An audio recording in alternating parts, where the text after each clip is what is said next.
Hello, sister, and welcome to this lesson. Today, I'm coming to you from the bathroom because we are going to be chatting about skincare, hair care, and cosmetic products that you may be using in your day-to-day life that are unknowingly causing harmful health effects to your body. And so that's why I'm making this video, to bring your attention to these harmful chemicals that are in every single day products that we may be using. Unfortunately, this information is not widely known, and it is also not widely taught. And so this information only comes about when we do our own research and take self-responsibility for understanding what we are putting on and in our bodies. I want you to remember that our skin is the largest organ of our body. And so anything that we put on our skin is being absorbed into our body, and our body is having a reaction to that product, to that chemical.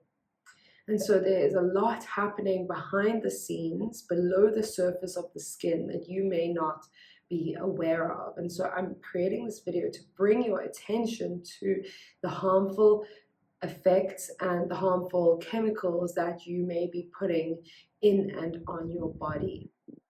So firstly, I want to make you aware of a few points.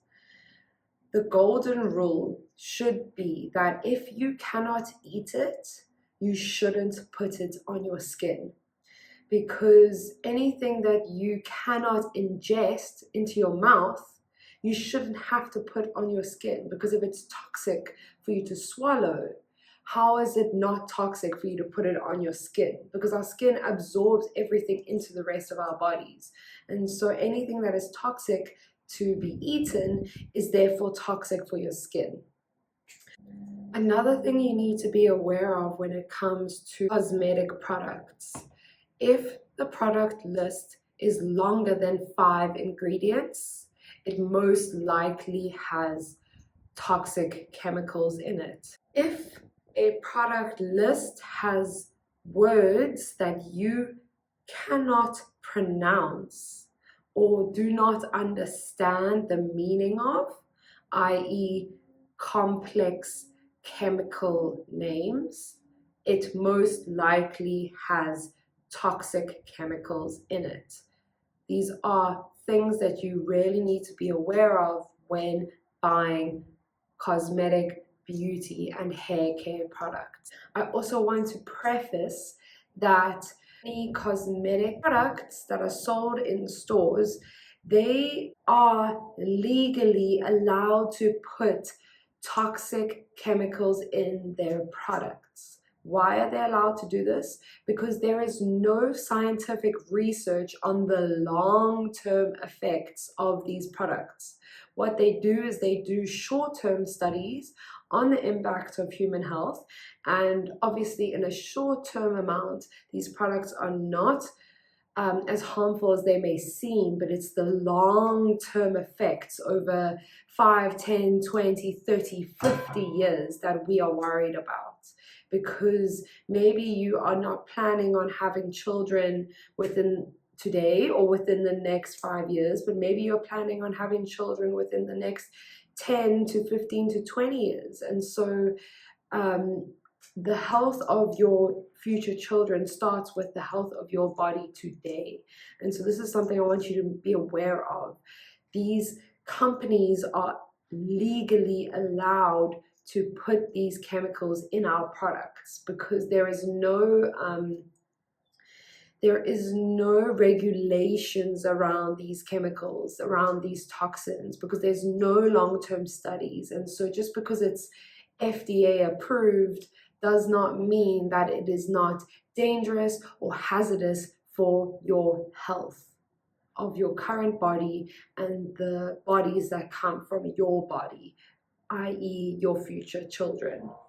And so I want you to be very aware of this when I'm speaking to you, because most of the products that I'm going to be talking about today are going to be products that you recognize, that are very well-known brands, that are sold on stores and are very easily available and do not come with warning labels. Something else I want you to remember is that all these companies, most of their objectives are to make as much money as possible, which means that they are undoubtedly putting profit above the health of the everyday citizen, profit above the people. And so that's why we, as self-responsible, self-empowered citizens, need to empower ourselves with this knowledge, because the companies are not legally required to look after us, and so we have to take that to ourselves and look after ourselves. So I'm going to be speaking first about categories of ingredients that you should be aware of. So firstly, we're speaking about phthalates. Phthalates are a broad umbrella term for a group of chemicals, and they will never be labeled as phthalates. And so that's how these companies kind of trick the consumer, because they are labeled as many different things. And so we have to be aware of all the different names and ingredient words that are used for these umbrella terms.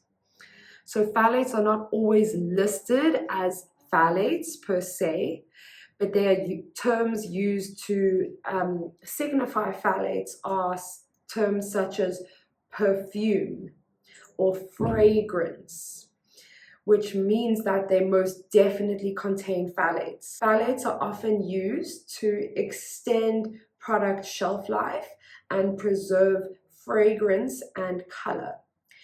Phthalates are actually a plastic derivative chemical and basically help, like I said, maintain fragrance for longer, so that products that have a scent can smell with the scent for longer periods of time and last longer on shelf life. Phthalates are endocrine disruptors, which mean that they have an impact on the endocrine system. The endocrine system is the system in the body that is responsible for the production and release of hormones, specifically related to sex hormones.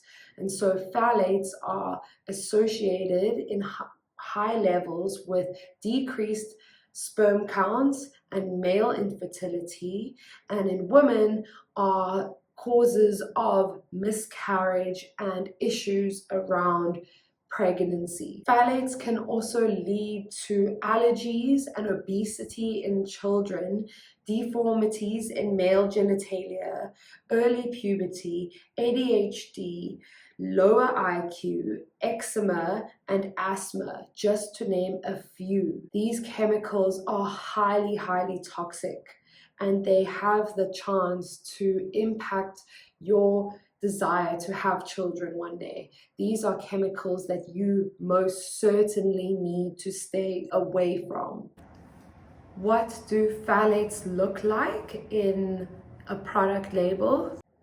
The term fragrance, which is an overarching umbrella term and is linked to phthalates, is an umbrella term that can be representational of 800 to up to 4,000 chemicals in one term. This is crazy.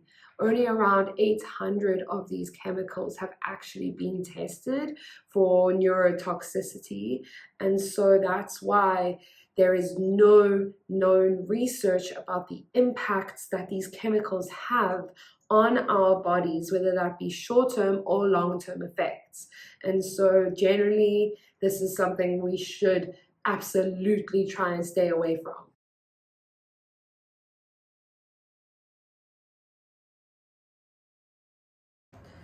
The next group of toxic chemicals that we are going to be talking about is called parabens. These are chemicals generally listed as methyl, ethyl, propyl, benzyl, butyl, isobutyl, and something similar or along those lines. Parabens have antibacterial and antifungal properties. They are highly effective in preventing the growth of fungi and bacteria and yeast that cause products to spoil and their shelf life to decrease, which is why you can find parabens in almost all products. Parabens can cause redness and allergic reactions on the skin and hair follicle, particularly as they enter the bloodstream. They can also mimic estrogen, which means that they are in the category of xenoestrogens, meaning that whenever a chemical mimics estrogen in the way that the body digests the chemical and processes the chemical, it is called a xenoestrogen.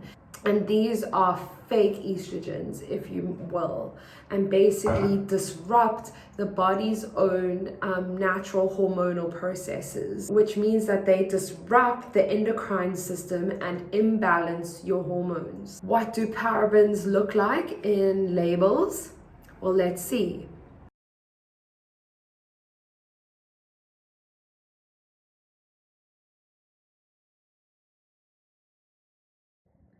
And the last category of toxic chemicals that we're going to be looking at is called sulfates. Sulfates, the most notable being sodium lauryl sulfate, SLS, and sodium laureth sulfate, SLES.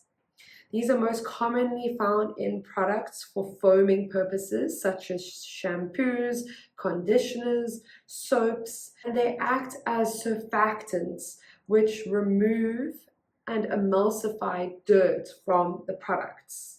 Sulfates tighten and strip your skin of its own natural oils and cause your skin to flake and create itch and dry scalp, equaling dandruff, as well as eczema, dermatitis, and other skin conditions.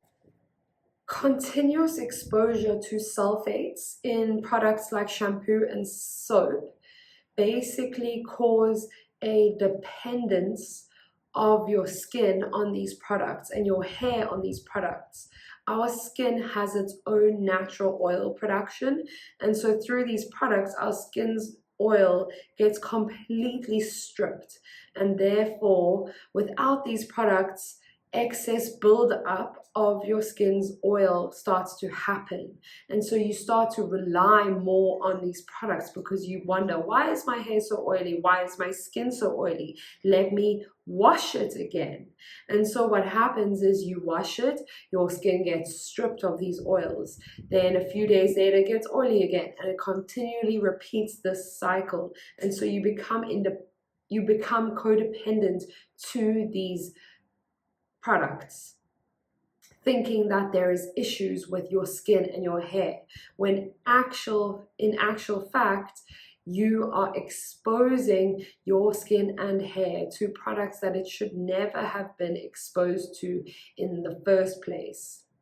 What happens with sulfates is that they make your skin lose its natural oils and therefore trigger acne and flare-ups, and can also help trap dirt into your skin through micro tears that it creates in your skin, because it dries out your skin and your hair, and so your skin and scalp start to crack, and in those cracks dirt can start to collect.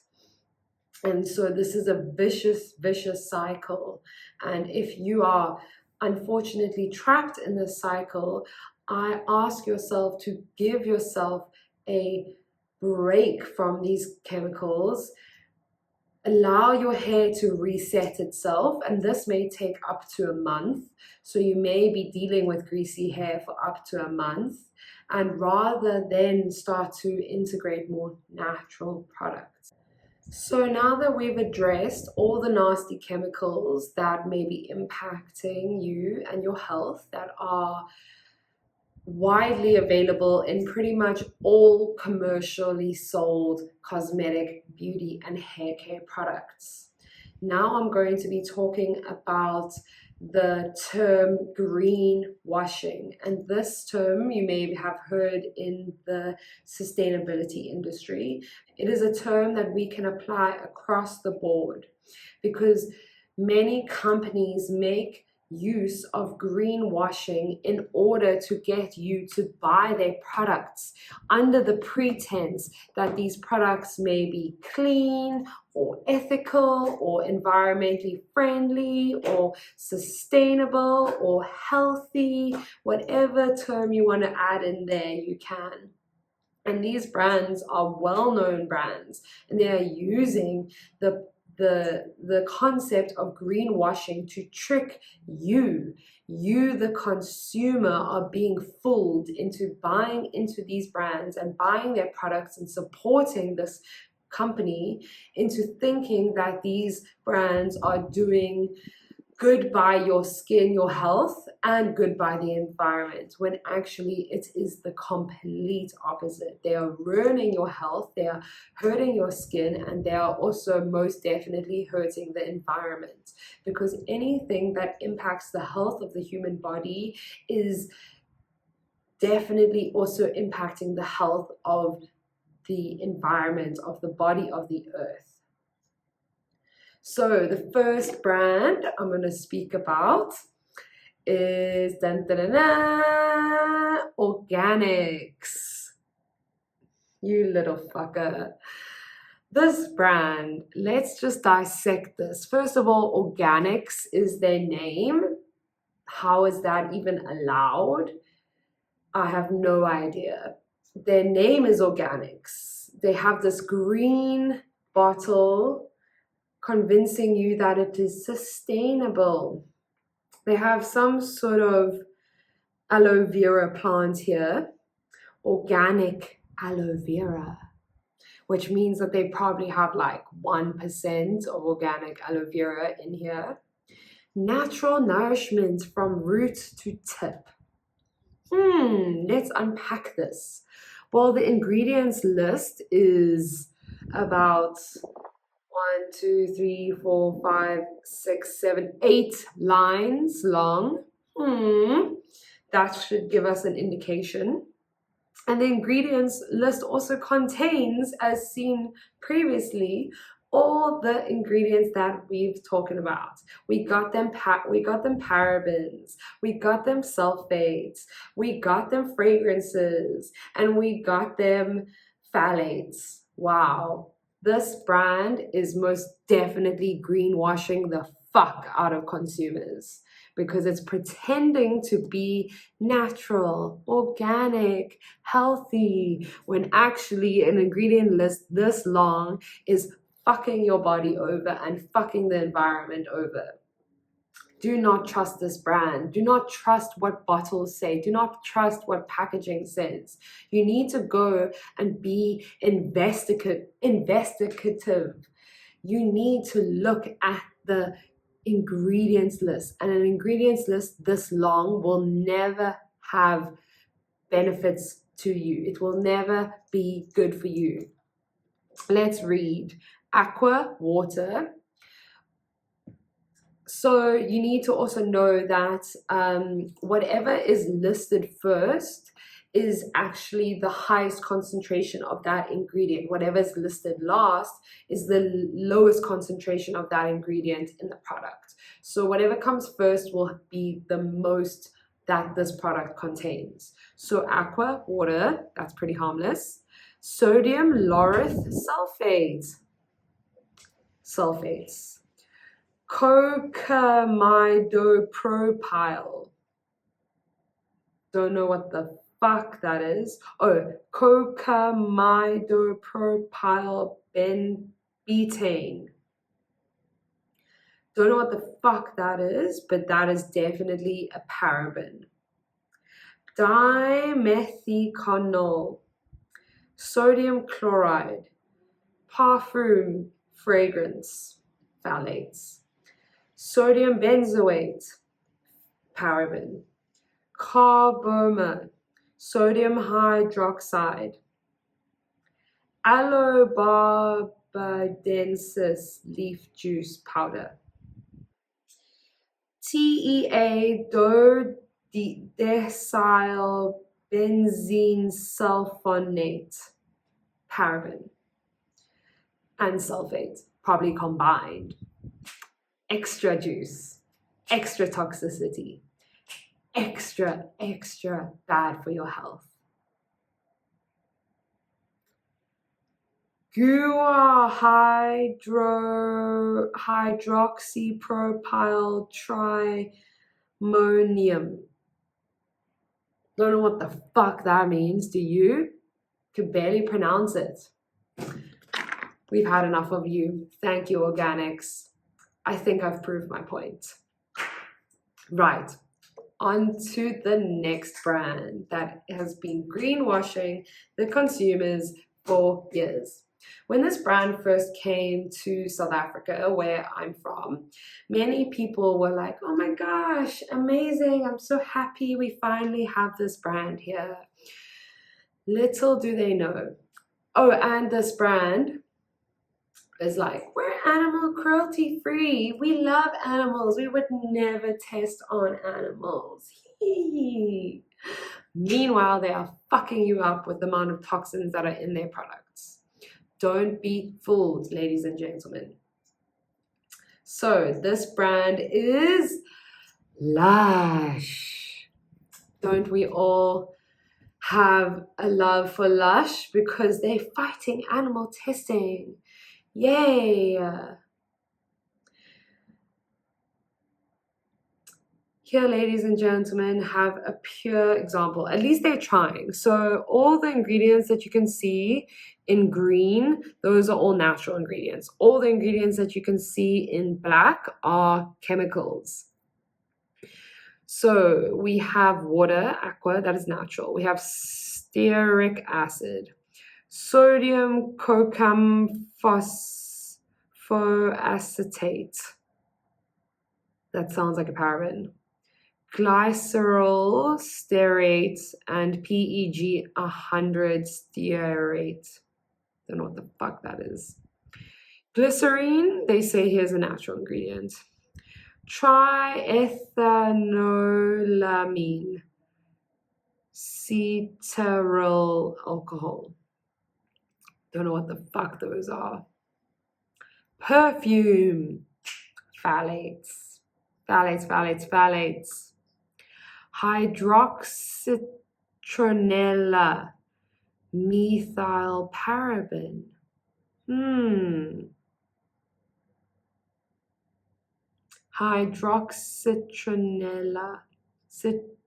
Citronellal. So that sounds like citronella. That could be a phthalate as well. Methyl paraben. Parabens. Yum. Lush, you're going in the bad pile. We hate you. Next brand. Pantene. Don't we all love a good Pantene? I remember my mom was a fucking slave to Pantene. All she ever used to buy was Pantene because she didn't want to spend too much money on expensive shampoos. Which is actually true because all shampoos, if they are not from natural origin, are going to have these chemicals in it. So you're either buying the cheap shit with chemicals or you're buying the expensive shit with chemicals. Either way, you're getting ripped off. Either way, your body hates you. Either way, your health is being impacted. Either way, you may be causing your own infertility. Aqua, sodium lauryl sulfate. Sodium lauryl sulfate. Ooh, another one. Cocamidopropyl bentane. We've heard that before. That's definitely a paraben. Citric acid, sodium citrate, sodium sulfonate, perfume, that is a phthalate, cocamide MEA, sodium chloride, sodium benzoate, tetrasodium EDTA, trisodium ethylenediamine, disucinate. I can't even pronounce these words. I'm not even going to try anymore. You guys get the point. Pantene, they're not greenwashing you, at least. At least they have the decency to not greenwash the fuck out of you like these bitches are. Fuck you once again, organics. Stop brainwashing people into thinking that you are good for people and planet.